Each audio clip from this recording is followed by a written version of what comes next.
Salam sejahtera kepada Bapak dan Ibu, dosen Universitas Ciputra.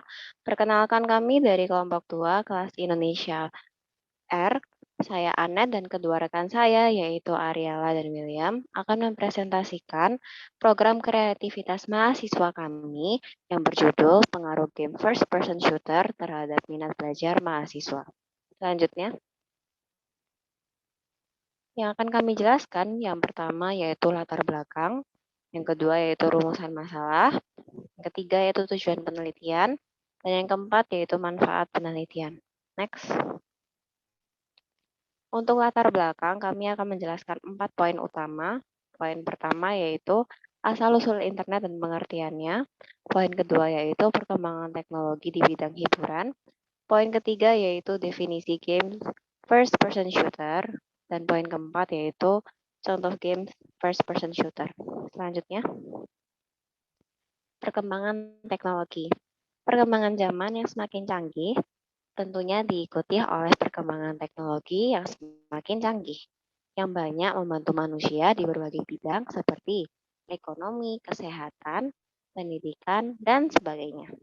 Internet menjadi salah satu hal yang berdampak besar bagi perkembangan teknologi. Selanjutnya, internet sendiri menurut Sibiro pada tahun 2011 yaitu jaringan komputer yang menghubungkan antar komputer secara global. Nah, selanjutnya,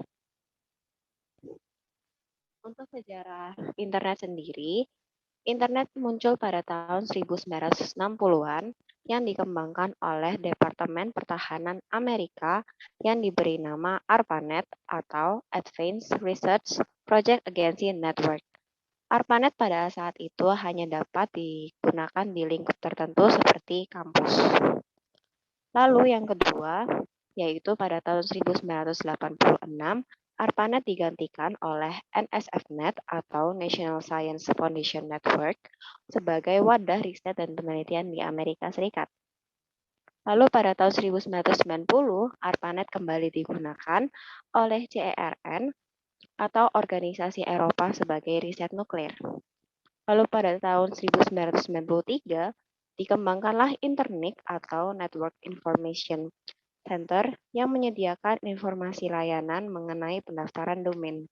Pada tahun 1993 ini, domain publik dapat terdaftar dengan adanya Internet. Di Indonesia sendiri, internet masuk pada tahun 1994 yang diperkenalkan oleh ahli pada saat itu. Selanjutnya, perkembangan teknologi juga hadir dalam bidang hiburan. Nah, salah satu contohnya yaitu game online. Nah, game online itu merupakan permainan di mana banyak orang dapat bermain pada waktu yang sama dengan melalui jaringan komunikasi online. Jadi hanya dengan gawai dan internet Anda sudah dapat bermain game online secara bersamaan dengan banyak orang. Nah, game online ini juga menjadi salah satu tren bagi masyarakat, terutama bagi kalangan muda. Karena pada saat COVID, banyak orang yang tidak bosan dan tidak dapat melakukan hal apapun di rumah. Jadi dengan game online, mereka dapat terhubung dengan ratusan hingga ribuan orang secara bersamaan. Nah, berikut merupakan statistik online yang merupakan hasil studi dari MMA pada tahun 2020. Nah, hasil studi ini menunjukkan mayoritas aktivitas yang dilakukan masyarakat melalui smartphone yaitu bermain game sebanyak 25%. Mereka rata-rata bermain game online dengan durasi 53 menit. Nah, genre game online ini memiliki banyak sekali genre. Nah, salah satu genre yang banyak diminati oleh masyarakat yaitu first person shooter atau yang dikenal sebagai FPS. Selanjutnya, saya akan menyebutkan apa itu game first person shooter. Game first person shooter adalah sebuah tema game online yang merupakan permainan menembak menggunakan sudut pandang orang pertama. Berikut adalah contoh game FPS atau first person shooter yang digemari di Indonesia. Yang pertama ada Valorant dan Counter-Strike yang merupakan game FPS PvP, dan ada Apex Legends, Call of Duty Warzone, dan banyak lagi yang merupakan game FPS Battle Royale. Game FPS memiliki banyak peminat karena banyak macamnya, seperti yang tadi disebutkan ada PvP dan Battle Royale. Di Indonesia, banyak sekali pemain game FPS, mulai dari anak-anak hingga orang dewasa, karena semua bisa memainkan hanya dari handphone atau smartphone yang mereka punya. Peminat game FPS di Indonesia sendiri sekarang sudah mulai banyak. Contohnya seperti ini, Valorant First Strike Indonesia, yang memiliki lebih dari 16 tim e-sport dalam satu pertandingan. Dan yang sebelah sini adalah stage CSGO ESL 2015 yang merupakan turnamen game CSGO yang merupakan game first person shooter pula yang diajarkan secara offline jauh sebelum pandemi COVID berlangsung.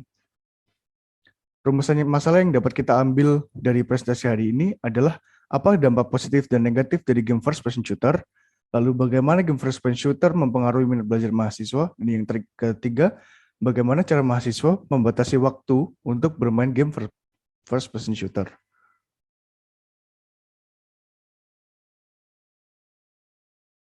Selanjutnya ada tujuan penelitian. Tujuan penelitian yang pertama yaitu mengetahui dampak positif dan negatif game first person shooter.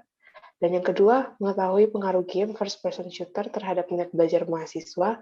Dan yang terakhir, mengetahui cara mahasiswa membatasi waktu bermain game first person shooter. Manfaat penelitian ini yaitu memberikan pengetahuan pentingnya pembatasan waktu bermain game online dan juga berpengaruh terhadap minat belajar mahasiswa. Lalu memberikan solusi terhadap permasalahan ini yaitu dengan mengadakan study group untuk membantu meningkatkan minat belajar mahasiswa. Selanjutnya, kesimpulannya yaitu kelompok kami akan meneliti bagaimana pengaruh game first person shooter terhadap minat belajar mahasiswa karena banyaknya minat yang ditunjukkan terhadap game FPS ini sehingga kami tertarik untuk mempelajari lebih dalam tentang bagaimana hal ini dapat mengaruhi minat belajar mahasiswa. Sekian, terima kasih.